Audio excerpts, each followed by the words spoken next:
l'Assemblée nationale, honorable président du Sénat, honorables députés et sénateurs, mes chers compatriotes, il m'est agréable de voir de rendre compte ce jour de l'état de la nation devant les élus du peuple, membres de deux chambres du Parlement réunis en commun.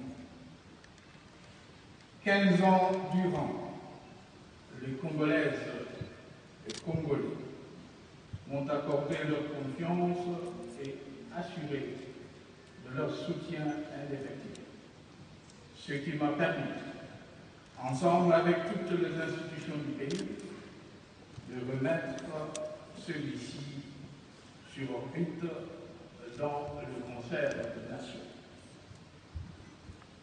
Au cours de cette période, certains de ses compatriotes nous ont quittés, soit sur différents champs d'honneur, soit par une mort naturelle, soit encore victimes de la barbarie des forces terroristes et criminelles à Béni, dans le Kasaï central et oriental, ainsi qu'à Kinshasa. En leur mémoire, je vous invite à vous lever en vue d'observer une brève.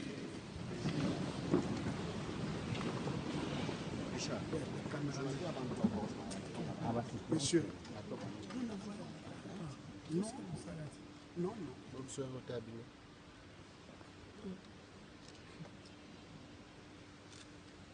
Io lo prendo fuori, poi si ferma.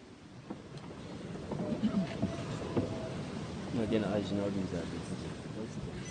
Honorables députés et sénateurs, chers compatriotes, il y a 15 ans, la République démocratique du Congo, ce précieux héritage commun, était en lambeaux. Un pays en ruine, un non-État, divisé en 4 morceaux avec des administrations, des forces armées, voire de monnaies différentes. Au plan sécuritaire, le pays équipé d'une multitude de groupes armés qui, dans toute la partie Est, faisait la loi sur près de la moitié du territoire national, se substituant au pouvoir public, devenu l'ombre de même et distribuant impunément la mort et la violence à souhait, avec à la clé une comptabilité macabre de nombreuses victimes au sein de la population, particulièrement les femmes et les enfants.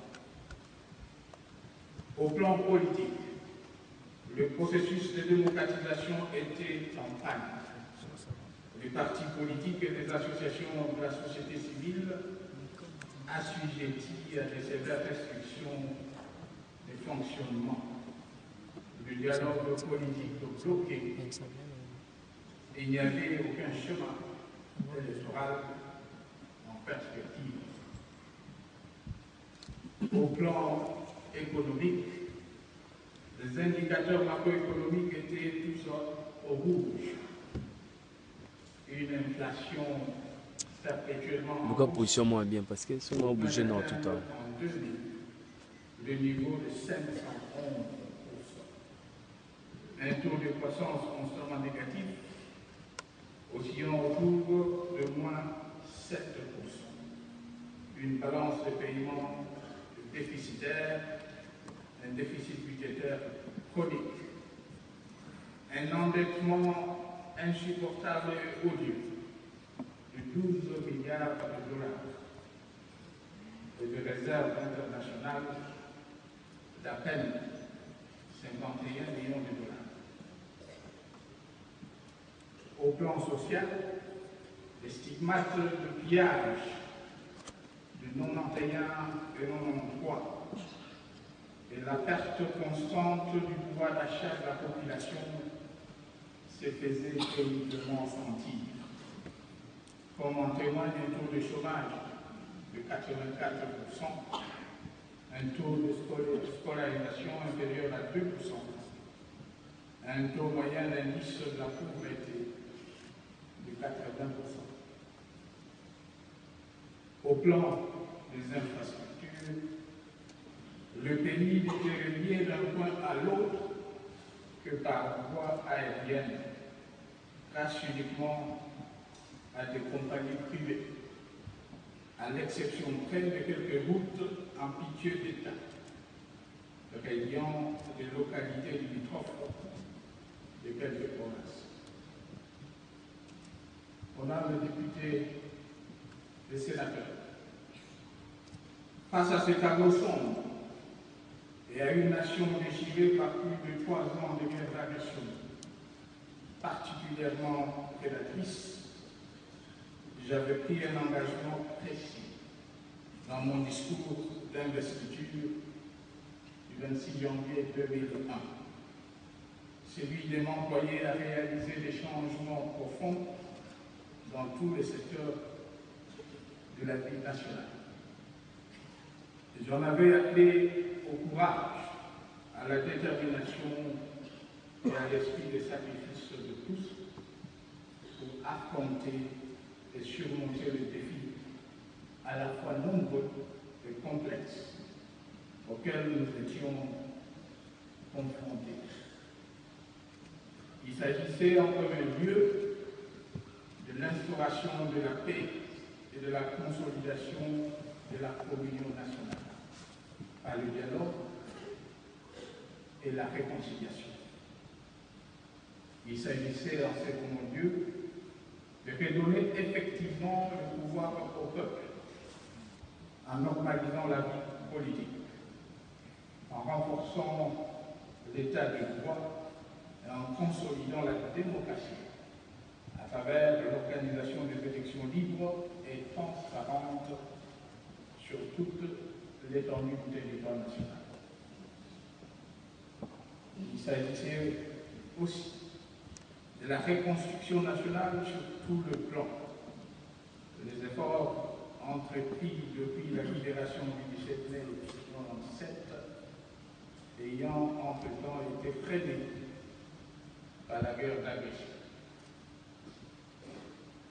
Au plan économique, l'engagement consistait à libéraliser l'activité économique et en conséquence à engager des réformes structurelles dans les secteurs clés de la vie nationale, à travers notamment la promulgation d'un nouveau code minier, d'un nouveau code d'investissement, ainsi que celui des marchés publics. L'objectif ultime étant d'attirer les investissements privés, de créer des richesses et de combattre la pauvreté. De 2001 à ce jour, du chemin a été parcouru vers la réalisation de ces objectifs. Un long chemin semé de beaucoup d'embûches, mais aussi jalonné de plusieurs réalisations dont nous sommes en droit d'être fiers.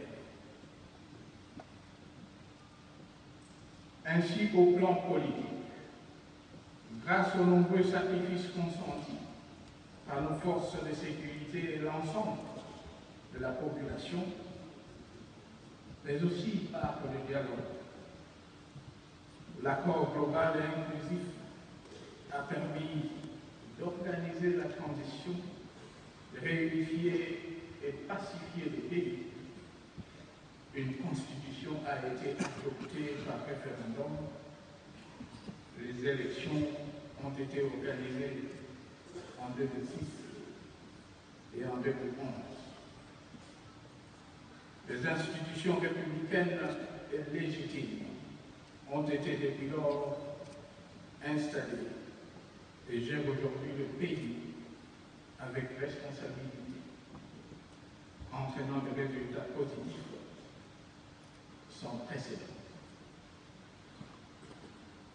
Dans le cadre de la réforme de l'État, le processus de décentralisation a été engagé sur fond du découpage territorial, ce qui a permis au pays de passer de 11 à 26 provinces prévues par la Constitution, toutes dirigées aujourd'hui par des gouverneurs démocratiquement élus.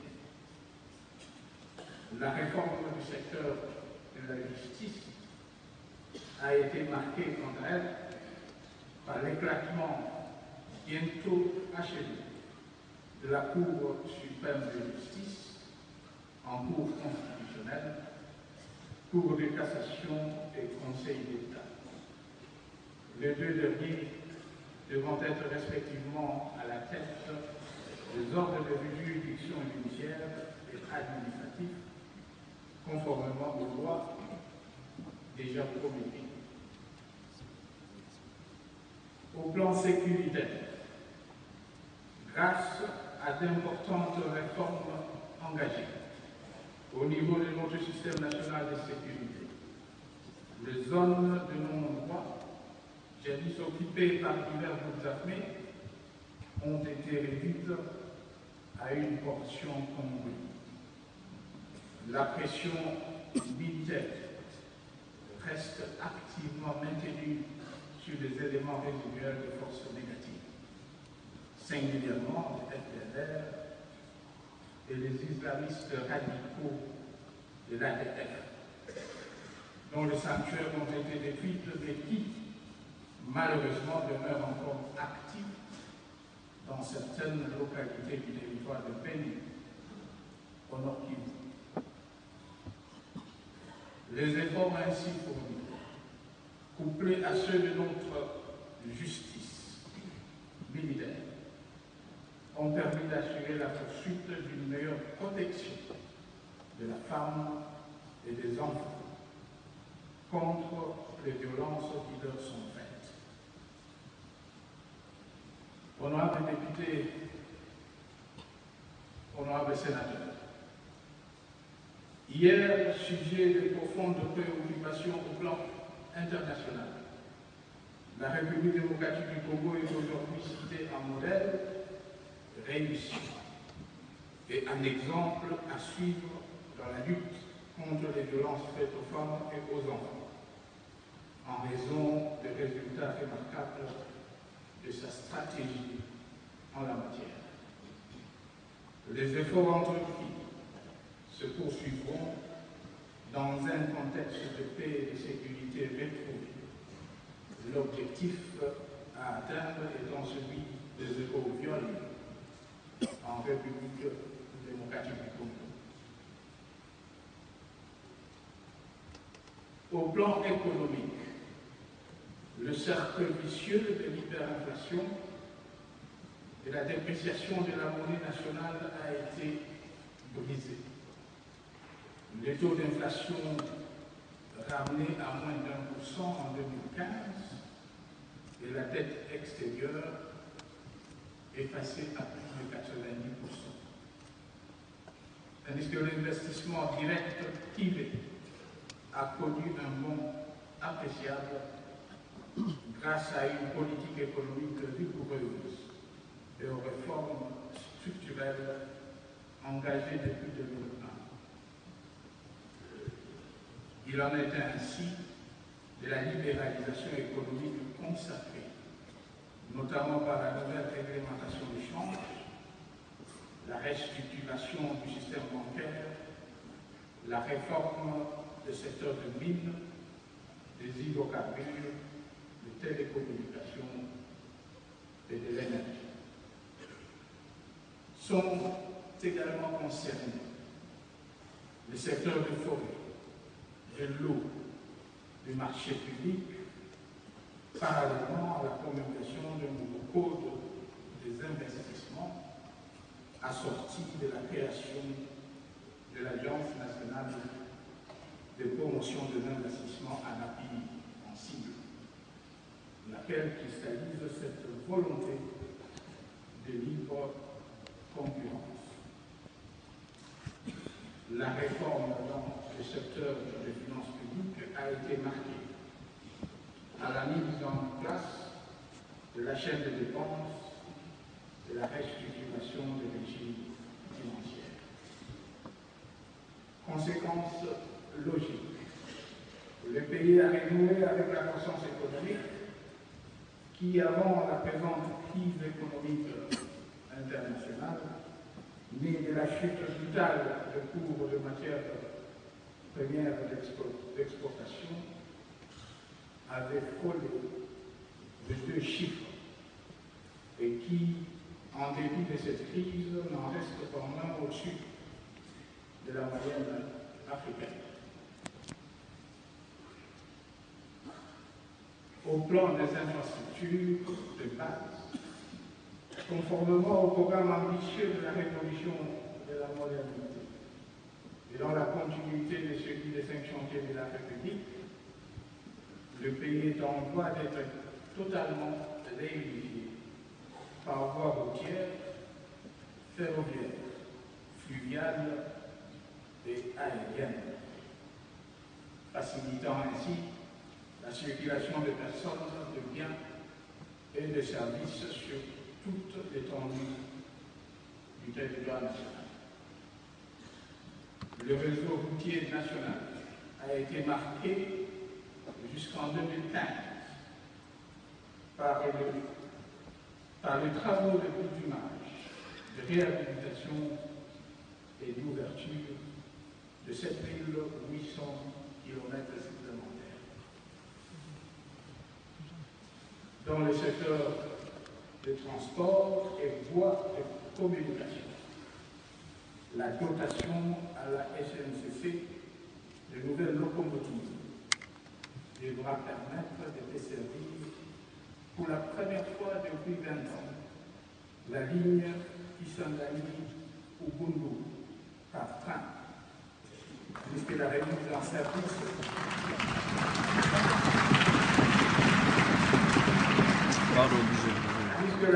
service des unités flottantes récemment réhabilitées relancera et facilitera davantage le transport en toute sécurité et confort de biens et de personnes sur le fleuve Congo, autoroute naturelle de notre pays, ainsi que sur ses affluents.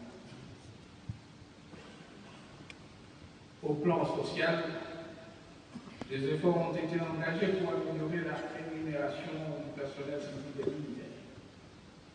La finalité de la croissance économique recherchée demeurant par ailleurs la création d'emplois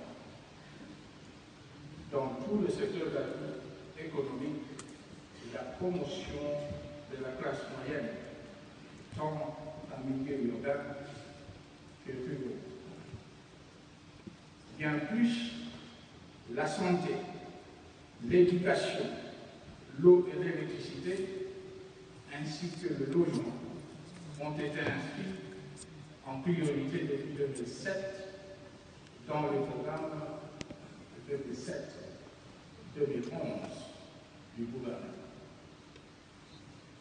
S'agissant de l'éducation, il est bon de noter que grâce à l'application progressive de la politique de la gratuité de l'enseignement et aux efforts soutenus de construction et de réhabilitation des infrastructures scolaires, le taux brut de scolarisation de nos enfants a produit un accroissement significatif au niveau tant préscolaire, primaire et secondaire.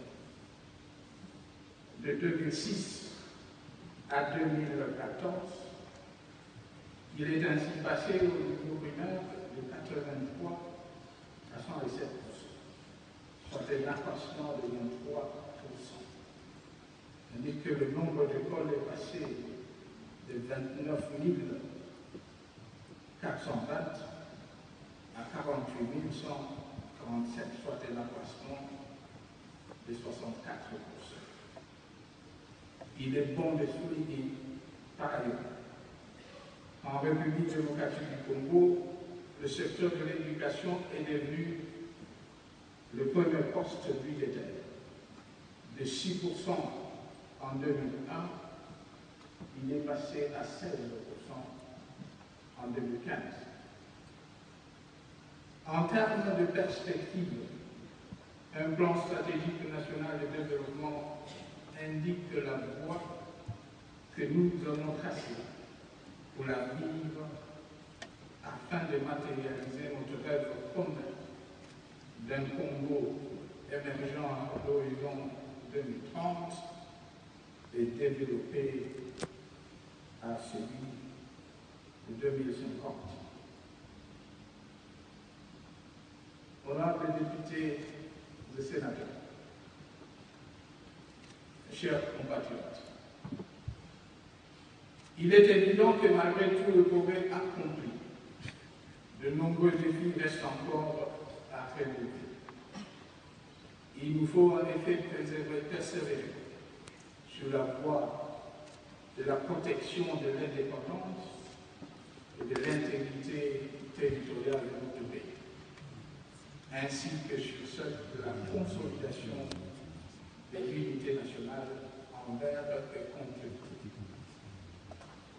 La paix chèrement acquise demeure fragile. Elle doit être chaque jour entretenue sur l'ensemble du pays et traduite en actes par chacun de nous. Faute de quoi, elle pourrait à tout moment être sévèrement, voire durablement remise en cause. En témoignant les soubresauts récents dans le Polo-Mali et le Tanganyika, liés au conflit Bantou et Pygmée, d'atteinte grave à l'ordre public dans une partie du Kasaï central et Kasaï oriental.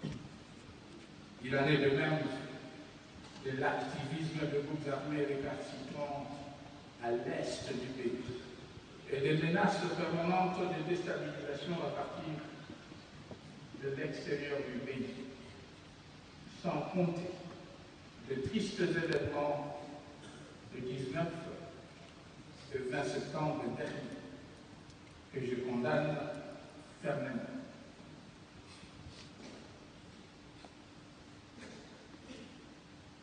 Pour peu qu'on ait le sens de l'État, et que l'on se préoccupe du bien de la nation, la stabilité politique doit être considérée comme un patrimoine commun.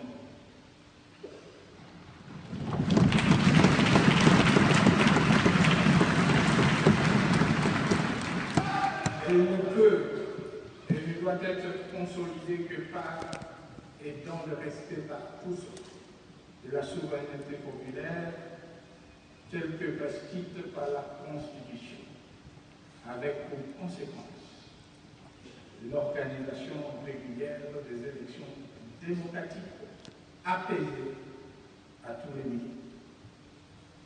Cela permettrait à notre peuple de demeurer l'arbitre incontesté du jeu politique, conférant le pouvoir à ceux des citoyens qui, à ses yeux, le méritent, vu la qualité de leur projet de société et le bilan de leur action intérieure.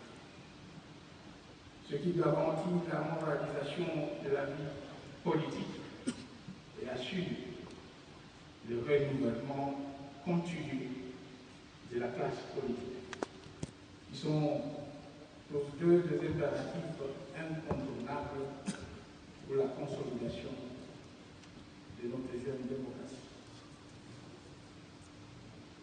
Honorables députés et sénateurs, les chaînes de la colonisation et de la dictature ayant déjà été brisées, la préservation de notre indépendance et la consolidation de notre démocratie ont plus besoin de la vitalité de tous nos concitoyens, hommes et femmes, jeunes et vieux, et du sacrifice de leur vie. Aucun différent, aucun agenda politique ne saurait donc justifier la violence, moins encore de perte en vie humaine. Miser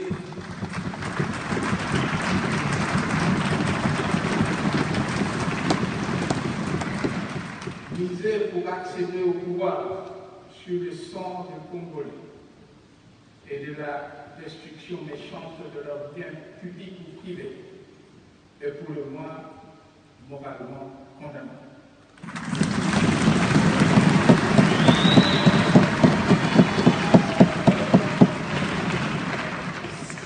Au plan économique,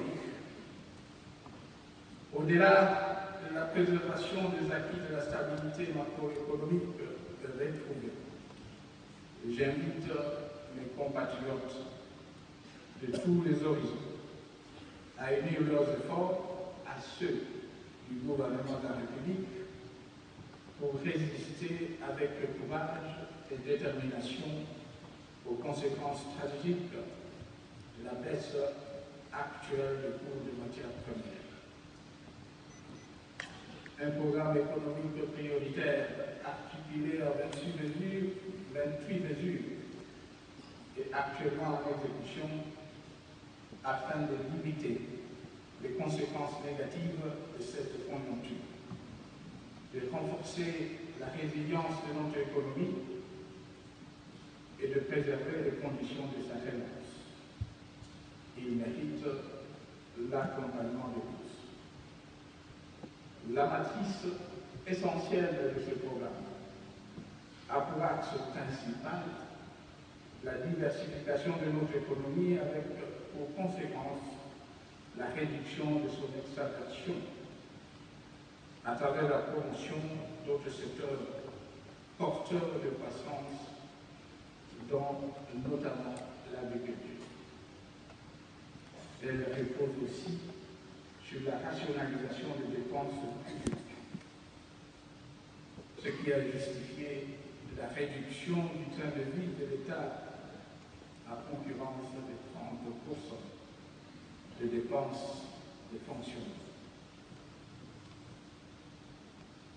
Au plan social, une frange de notre population est devenue le terrain fertile de l'expérimentation des stratégies d'insurrection et des stratégies insurrectionnelles diverses de certains acteurs politiques, à la faveur sans doute de frustrations particulièrement des jeunes et des sans-emploi, qui se sentent victimes d'exclusion socio-économique.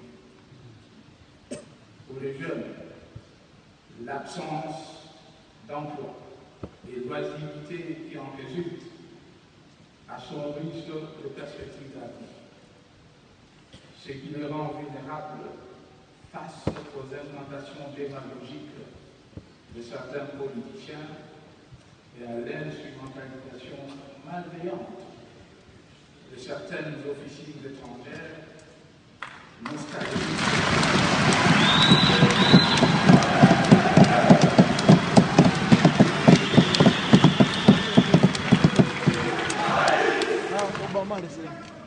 Nostalgique d'un temps pourtant bien révolu. Je tiens à dire à notre jeunesse que les stratégies de leur insertion socio-économique sont en cours.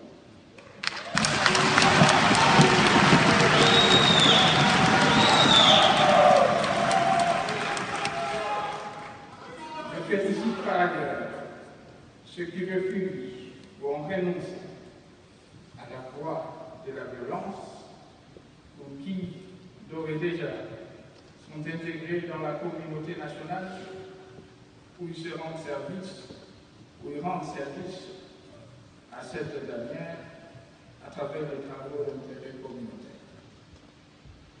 Quant à ceux de Congolais qui ont le sens de l'initiative et qui osent entreprendre des activités économiques, je Je les exhorte à prendre avantage des politiques menées à ce jour en matière de promotion d'une classe moyenne congolaise dans les différents secteurs de la vie économique nationale. Sur le cas des dispositions légales préservant le petit commerce nationaux et l'existence du Fonds national de microfinance.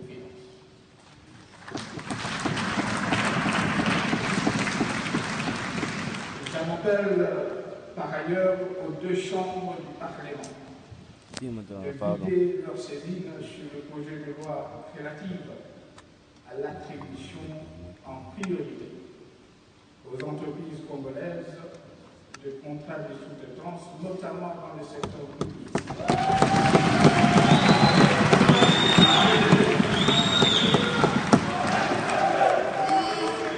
Notamment dans les secteurs miniers, agricoles et des infrastructures. Texte que je souhaite voir être appliqué sans faille par le gouvernement une fois promulgué.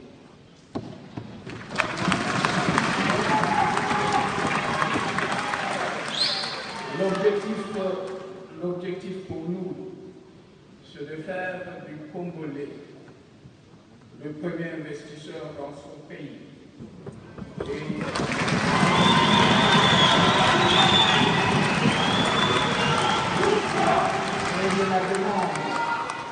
Et de la demande intérieure, le moteur de notre économie. Honorables députés, honorables sénateurs, au plan institutionnel, notre défi majeur demeure la consolidation de notre jeune démocratie.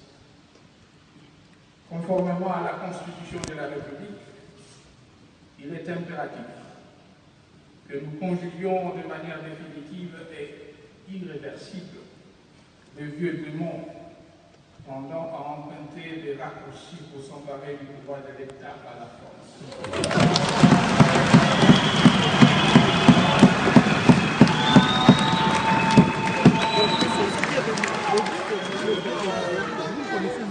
Ou par toute autre voie anticonstitutionnelle et non démocratique. Je lance donc une invitation solennelle à la classe politique congolaise à se préparer activement à aller à la rencontre du souverain primaire, car dans quelques mois, le fichier électoral en cours de constitution sera prêt et les scrutins seront convoqués.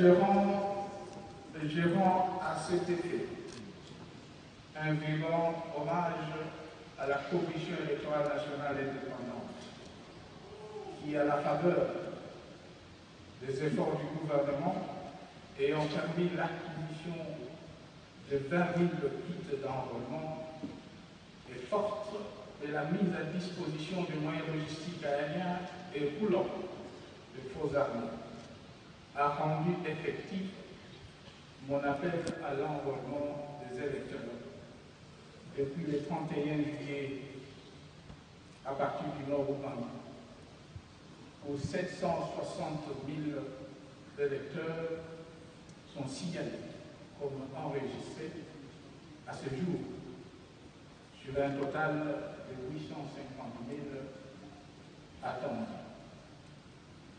J'encourage vivement la poursuite du processus dans les aires opérationnelles, une 2 déjà annoncées, comprenant 11 autres provinces.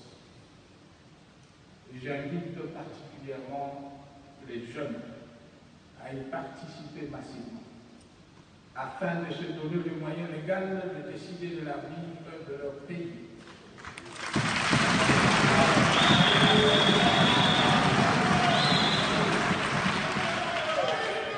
Et de participer à sa gouvernance, plutôt que de servir éternellement les marchepieds à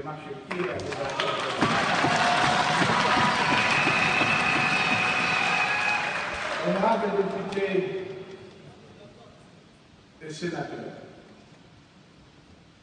comment ne pas remercier par ailleurs ceux qui, pour avoir balisé le chemin vers la tenue certaine et paisible des élections, avaient, dès le mois de juin 2015, répondu à mon appel en vue de consultations préparatoires au dialogue national, où on y a peu œuvré activement à l'aboutissement heureux du dialogue proprement dit, mené avec dextérité et intégrité par les facilitateurs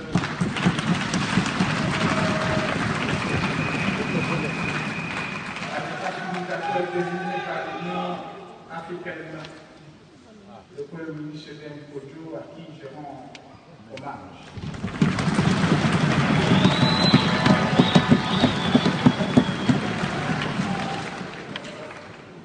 Je salue les différentes recommandations issues de ce important forum national, particulièrement l'accord politique pour l'organisation des élections apaisées, crédibles et transparentes dans notre pays.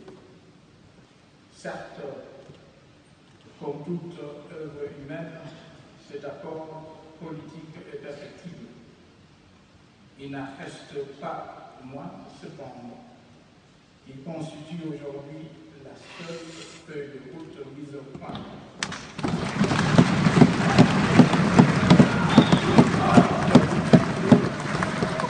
La seule feuille de route mise au point par les Congolais eux-mêmes, représentant aussi bien l'opposition politique, la société civile que la majorité.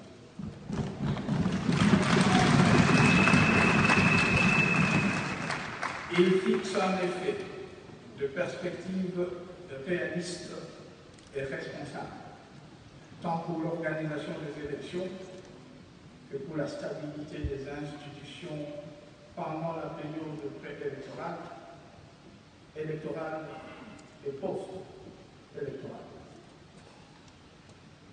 Une fois de plus, comme je l'avais dit il y a 2 ans, dans les mêmes circonstances, les Congolais viennent de démontrer que, placés dans des conditions de libre exercice de leur droit à l'autodétermination, ils sont capables de régler en toute responsabilité leurs divergences.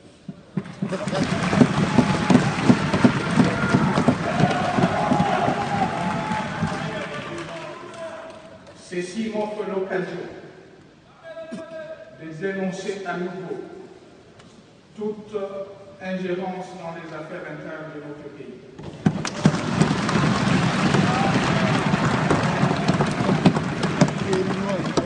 Notre pays qui a droit, comme tout État membre des Nations Unies, au respect de sa souveraineté et de son indépendance.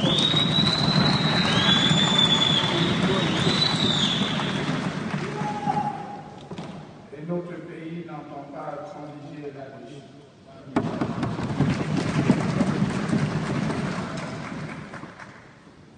Mon vœu le plus ardent est que, conformément à l'article 24 de l'accord politique, ceux qui, pour une raison ou pour une autre, n'ont pas participé à sa conclusion puissent y adhérer en le signant, de manière à ce que, à l'unisson, nous offrions à notre peuple le précieux cadeau qu'il attend de nous, l'exercice effectif de son droit légitime, de se choisir ses dirigeants, librement, sans entrave aucune, mais aussi dans la paix physique des cœurs. Que ceux qui viennent de faire par vagues successives en soient ici félicités.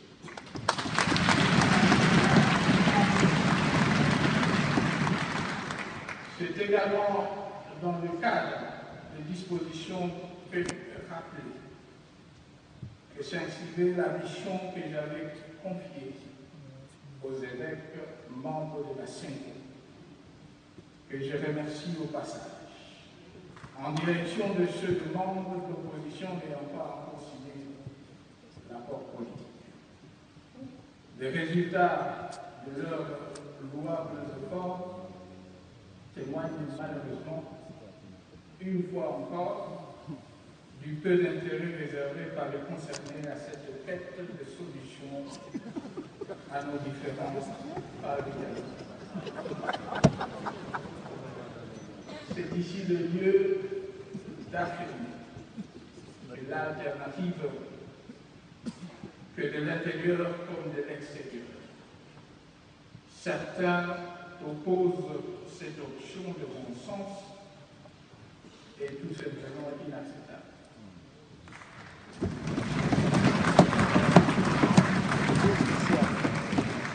Car elle aurait pour effet de replonger notre cher et beau pays dans le chaos, comme c'est aujourd'hui le cas de certains pays frères à travers le monde.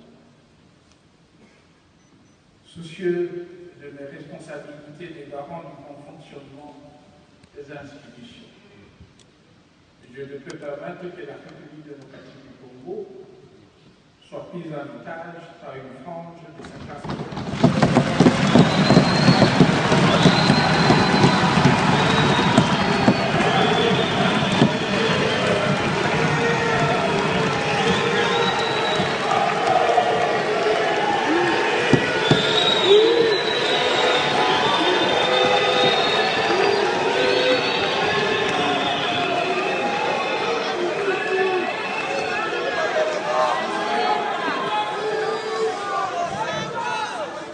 Soucieux de mes responsabilités, garant du bon fonctionnement de l'institution, je ne peux permettre que la République démocratique du Congo soit prise en otage par une frange.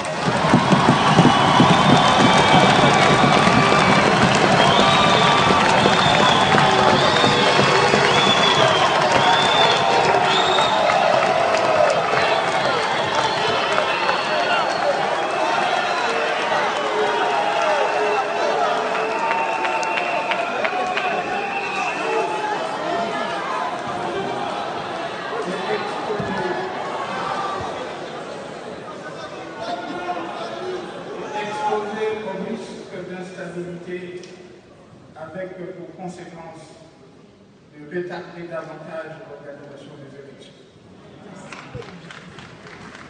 Conformément à l'accord politique subventionné, je désignerai donc incessamment le Premier ministre qui aura la charge de former le gouvernement d'union nationale.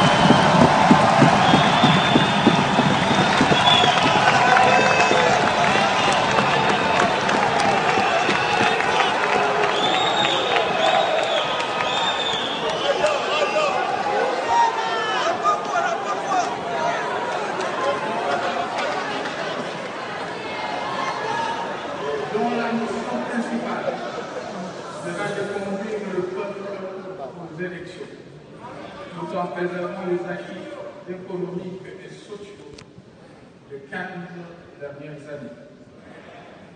J'assigne ainsi à ce gouvernement la mission tout aussi prioritaire d'œuvrer à l'amélioration du social de notre pays.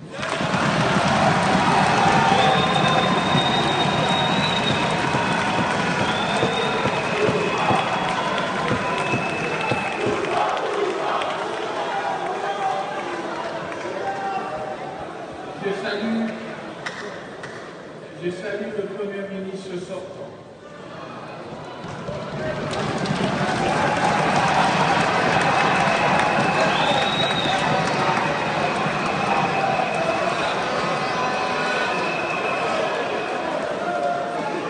Je salue le Premier ministre sortant, le Christian Matata et son gouvernement, qui avec dévouement ont abattu un travail remarquable au cours de 4 dernières années. Quant à tous ceux qui semblent se préoccuper à longueur de journée de mon avenir politique, je tiens à dire, tout en les en remerciant, que la République démocratique du Congo est une démocratie constitutionnelle et que toutes les questions pertinentes relatives au sort des institutions et de leurs animateurs sont réglées de manière satisfaisante par la Constitution.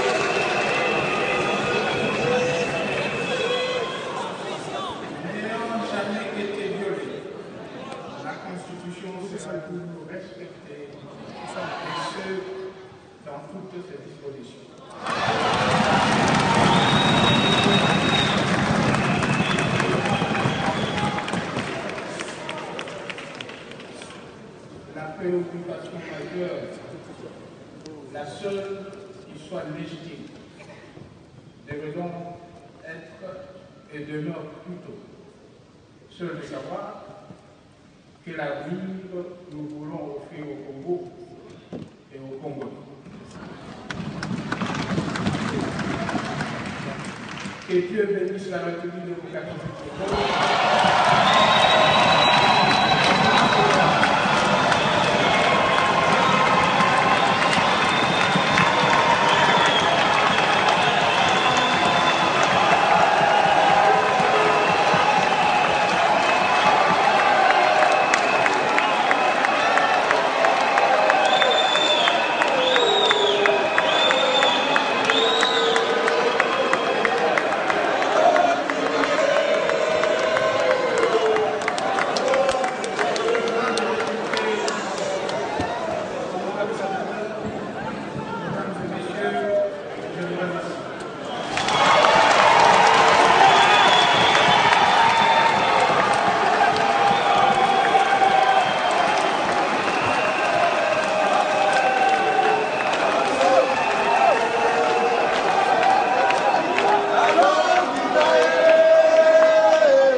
Umela!